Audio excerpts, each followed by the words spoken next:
अस्सलाम वालेकुम रहमतुल्लाहि व बरकातुहू। उम्मीद करता हूँ आप सब खैरियत से होंगे। अल्लाह ताला हमेशा आपको अपनी हिफ्ज़ व अमान में रखे।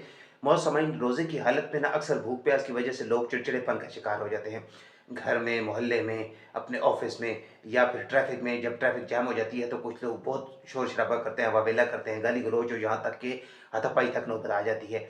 जैसे कि पहले रमज़ान को ही फ़तेह जंग, ये ज़िला अटक का एक तहसील है फ़तेह जंग, वहाँ पर लोगों के दरमियान एक छोटी-सी तहफ़्लामी की वजह से लड़ाई झगड़ा हुआ और कई लोग शदीद ज़ख्मी हो गए।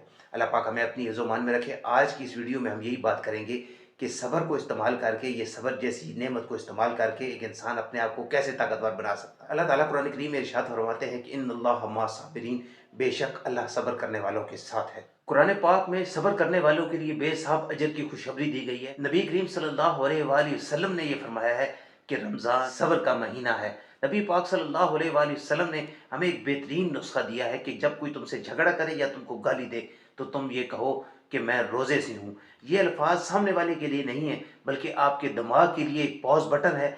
ये आपको याद दिलाता है कि आप एक रूहानी ट्रेनिंग पर हैं, कि आपका वक़ार इन चीज़ों से बहुत बड़ा है। अब सोचने की बात ये है कि सब्र कैसे आएगा?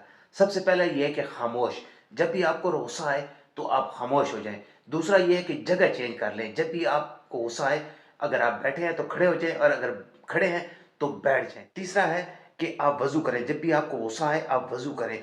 गुस्सा जो है वो शैतान की अलामत है और शैतान को आग से पैदा किया गया है और आग को पानी से बुझाया जाता है। इसलिए जब भी आपको गुस्सा आए आप वज़ू कर लें। जो इंसान रमज़ान में अपनी ज़बान और अपने जज़्बात पर काबू पा लेता है, वो रमज़ान के बाद एक बदला हुआ इंसान होता है और उसे इसका फ़ायदा सिर्फ़ आखिरत में नहीं बल्कि दुनिया में भी पुरसुकून रिश्तों और ज़हनी सुकून की सूरत में अता कर दिया जाता है। आज अपना ज़रूर जायज़ा लें कि क्या रमज़ान आपको नरम मिजाज बना रहा है? अगर नहीं तो सोचने की बात है।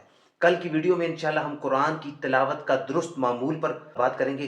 तो अगर आप भी इस कार खैर में हिस्सा लेना चाहते हैं तो हमारी वीडियो को ज़्यादा से ज़्यादा शेयर करें। दुआओं में याद रखिएगा। अल्लाह हाफ़िज़।